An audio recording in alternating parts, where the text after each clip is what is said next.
Ladies and gentlemen, welcome back to the Sam Redgate-Large channel. And as we all know, or we should do, having watched last week's video, this is one transfer every Premier League team should make. One transfer every Premier League team should make over the summer. And as we all know, last time out, we did the first half alphabetically of this last week, and this week we're back and we're ready for it all over again. We've got the likes of Liverpool, Newcastle United and West Ham, just to name a few, just to keep you on your toes and nice and excited. What do you mean by that? But we will jump into this and we'll start off and we'll kick off. Let's talk Liverpool. Liverpool, for me, they have a bit of an ageing squad. Not massively an ageing squad, don't get me wrong. But I think an ageing squad is the nicest way to say it. They've got quite a few players such as Mohamed Salah, Sadio Mane. He's the best football player in the world. Roberto Firmino, Thiago, Hendo, Van Dijk and Matip, who are all now turning 30 or either are 31 and above. And so Liverpool need to start integrating young players. We've seen them do it with Kanate, Jota, Luis Diaz, Curtis Jones, Harvey Elliott. A few younger players starting to come into that team, starting to come into the fold. And I think they need to do that in midfield, maybe a little bit more. No doubt whoever they bring in, and in this occasion I have gone with Toushimeni, would be someone who is going to have to learn the tricks of the trade. And it's a fantastic sort of midfield three when you look at Henderson, Fabinho and Thiago for them to learn. And so Toushimeni is a 22-year-old central midfielder from Monaco, and I think it's really important that Liverpool try and at least get themselves in there. He's been linked to Chelsea, he's been linked to Real Madrid, he's been linked to a few big teams, which is obviously massive high praise at the age of 22, and he is absolutely fantastic. His passing stats are very good as well. 87% pass accuracy in a Monaco side that doesn't dominate possession like Liverpool do. Liverpool average about 62-63% possession per game. Monaco down on 54%, and the stats with him and Thiago per 90 are very close, considering the gap in that possession stat and the way that the two sides play. Obviously, he'll need some time to adjust and to cope with that, but I think it could be a really clever signing. And of course, Liverpool, I'm sure they will be monitoring the likes of Youri Tielemans as well, who could be going for a steal this summer as well. But Youri Tielemans is one of those players who I think everyone should go and sign Youri Tielemans, so he won't be featuring individually in this video. Manchester City, where do we go with Manchester City? Of course, a side that likes to spend their money, and why not when you've got it? Hello, I like money. And they like to do that across all branches of the team, including across their substitutes. And so they've got a pretty much flawless side. The one flaw that they seem to have had, and we're going to ignore striker, which is obviously another one, but the one big flaw that they've had over the last few seasons is full-back. And whilst João Cancelo has transitioned over to that left-back role brilliantly, whilst they've had players on disciplinary actions, and Zinchenko maybe hasn't been at his best top form that we've seen, Cancelo's done well to go over there, and whilst that has happened, I still think they need an actual full-back, or someone then to cover him at right-back. Because Kyle Walker himself, he's the other side of 30 as well, and maybe just the transitional period to try and get him in. And what better way than from Kyle Walker to lead on to Kyle Walker-Peters.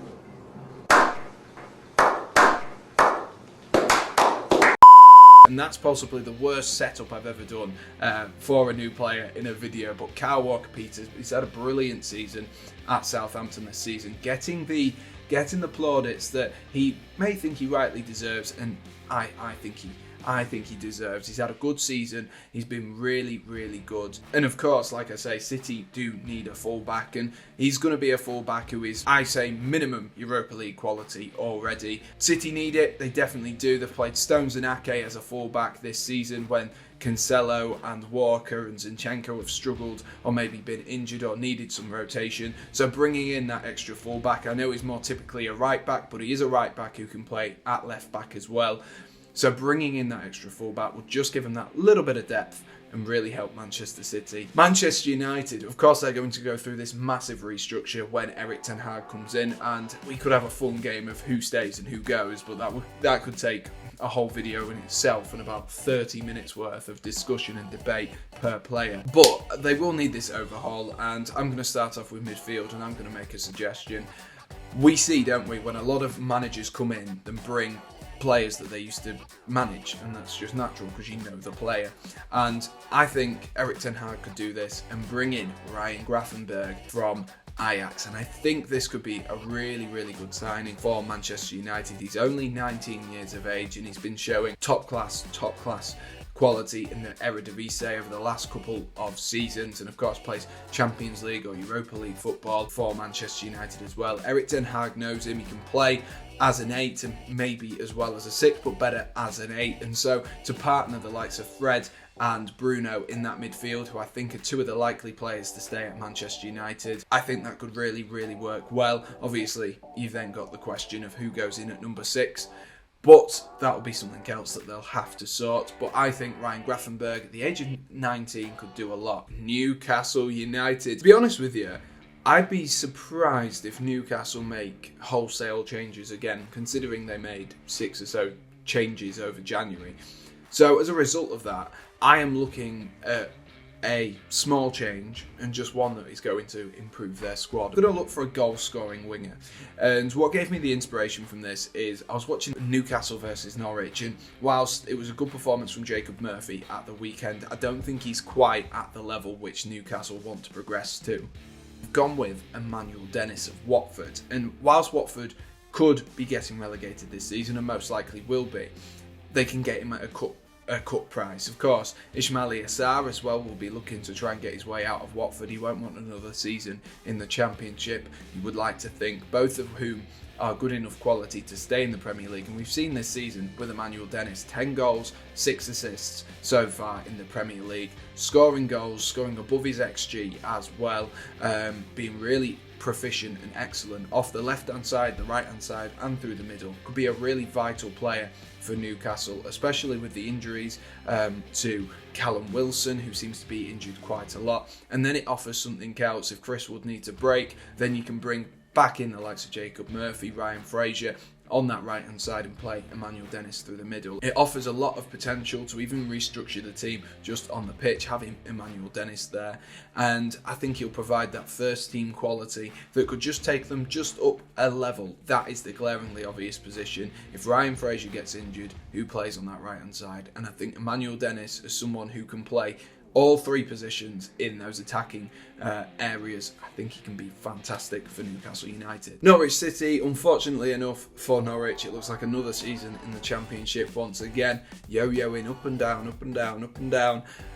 But they need to make some changes, and they need to make sure that their squad next time around is more Premier League proven, and that's where I'm going to start off with. And I'm going to make a really random suggestion of someone I did not realise was only 23 years of age. Tom Davies of Everton. He's 23. He has played 6 seasons, nearly 7 seasons of Premier League football, and he's still only 23, which is absolutely mental. I didn't realise he was that young, and I was looking through sort of like the back end of like Everton's players, like, you know, who might want to move to take a step down to get that form, get that momentum and carry themselves up, and Tom Davies could be that man. He's been out of favour over the last season or so at Everton, hasn't really shown what he did when he was 17, 18 and, you know, playing lots of games for Everton with a high ceiling. Maybe that ceiling's dropped off, but he's definitely a player that could thrive under someone like Dean Smith, who likes to play good football. We saw it at Aston Villa, liking to play football, trying to get the ball down and doing the right things, which would develop a player like Tom Davies. You don't break into a Premier League football side at the age of 16, 17 without having some good ability, and Tom Davies definitely does. It's just been very difficult and very hard for him to maintain that position, as Everton was spending on people like Decore, Allen, James Rodriguez, these players who people would put in the top class category. For me, Tom Davies just needs to break away from it. Maybe it's a loan, maybe it's a full-time move, but I think it could be really clever for him, and I think he could get a lot of valuable experience. And then if Norwich do come up back again, I think we could see him playing 38 games, 30 games in a season for Norwich City in the Premier League. The Saints are next up. Yes, Southampton are next up, and despite me saying that they were going to get relegated rock bottom this season, sorry Saints fans. They ask you how you are, you just have to say that you're fine when you're not really fine. I am actually going to say that they need a new striker. Armando Broja looks like he's on his way back to Chelsea following that loan. If they can get Armando Broja, then they'll be very pleased. Same with Crystal Palace and Conor Gallagher. Then they'll be very pleased. Obviously, you look at the goals that he scored this season, 6 goals this season. Only Che Adams has scored more, and James Ward-Prowse as well. So Armando Broja clearly has a place, and they definitely need another striker. And so I was looking at players who are very similar in that build, and I've gone with someone a little bit older, of course, with a bit more experience, and I've gone with Gaëtan Laborde from Rennes. The big sticking point of this one is the fact that he has only just moved last summer. But if Southampton are serious about getting a new striker, and I think they should be, to take that reliance off James Ward-Prowse's free kicks and Che Adams scoring up front to give them an extra option, I definitely think it could be useful. West Ham were looking to try and sign him last season. He would have been really, really good for West Ham this season. 14 goals, 8 assists in League One this season. He's really been finding the back of the net and creating opportunities as well. And I think he's very similar to Armando Broja in the way that he plays. Maybe not the quickest, but decent on the ball, can move the ball, get the ball down, link up play as well because of his pretty big frame, 6 foot tall, 6'1" maybe, can link up the play as well and can be quite dynamic. And I think with the pace of Che Adams running through the middle, I think they could work nicely together. Spurs. We have to talk about Spurs, unfortunately. Top Spur? No. What's that? I'm not going to suggest any changes to the attacking. I think the attacking's fine. What I'm going to suggest is a new fullback, or a wing back, if you will. If Antonio Conte stays, then it will definitely be a wing back. And, you know, there's been a lot of talk this season about Matt Doherty, Emerson Royale. Are they up to standard? Are they up to spec? I think Reguilon is the only man really that has been set. People have said he's good enough, he can stay. And so I'm looking at that right hand side and I'm going, they maybe need a new right wing back. And I've gone with Youssef Attal, and he's currently playing at Nice. And the beauty about Youssef Attal is that he can play at right back, right midfield, or right wing. He can play anywhere up that right hand side and has been capable and has shown that he can do it previously as well.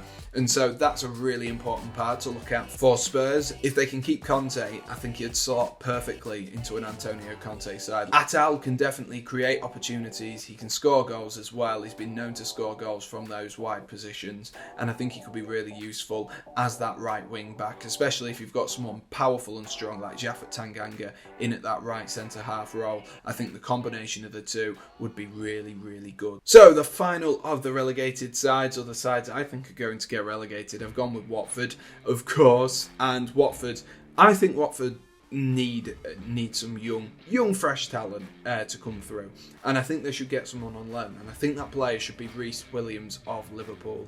We saw him play maybe 7 or 8 times for Liverpool a couple of seasons ago when they had those injury worries to Van Dijk and Matip couldn't quite keep his fitness, and he looked like a really, really solid defender. We've obviously seen Nat Phillips go to Bournemouth this season and have a good second half of the season at Bournemouth and get some game time under him. At the age of 21, Rhys Williams could do exactly the same. He could go down with Watford and put in a good performance and help them come back up next season. That'll be the goal. And of course, he's got Premier League experience and, you know, will be wanting to keep that going and want to keep that play time. And at the moment, the opportunity is maybe not quite there for Rhys Williams at Liverpool, especially if Nat Phillips comes back, and then he'll be the 4th choice centre-back you would like to assume behind Konate, Matip and Van Dijk, of course. So Rhys Williams, for me, it's a win-win. You know, he gets some good game time at a decent Championship side next season who will probably be up there, at least around the promotion playoff places once again. Watford get a semi-decent centre-half as well, and someone who's got a really high ceiling, especially if they get themselves an option to buy. That could be really, really helpful for them as well. Second to last, I promise we're nearly done. West Ham United. West Ham, we're going to ignore the obvious that Declan Rice might be leaving.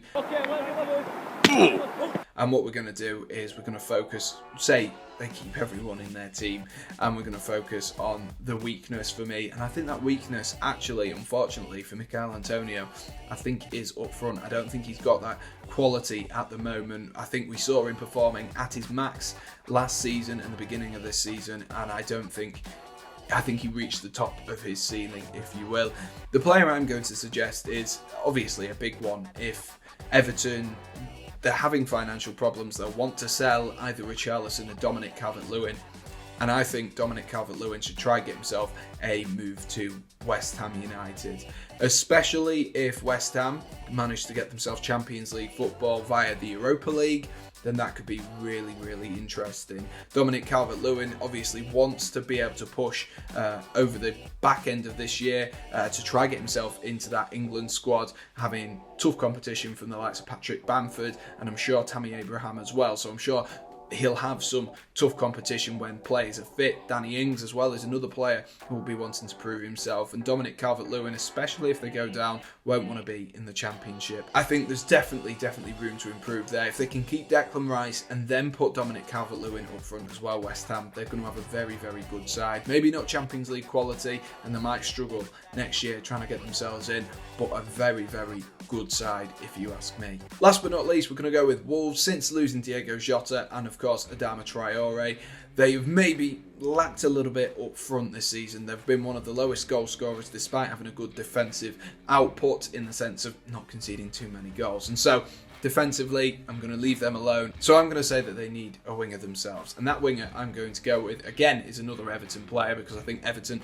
are going to be pulled apart. Even if they stay up, I think there's going to be a few players sold to try and reduce the amount of money that their net spend over the course of the season. And one of those players I think will be Demarai Gray. I think he was a shining light at the beginning of the season, was able to show everyone what he can do when given the opportunities and given the belief behind him. He scored a couple of goals, a couple of assists in that first August-September time before the eventual drop-off of Everton as well.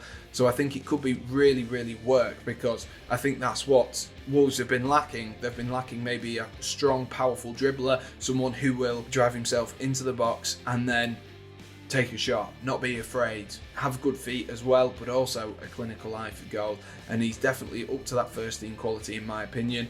And I think he could be a really, really clever signing. And as well, like I say, it might not be too expensive because Everton will want to offload a few players. Anyway, guys, we shall leave that there. I do hope you have enjoyed this. Like I say, if you missed the first one, go back on my channel. You can find a link in the description either way, and go check that other video out where we talk about Arsenal, Chelsea, all the other sides between Arsenal and Leicester.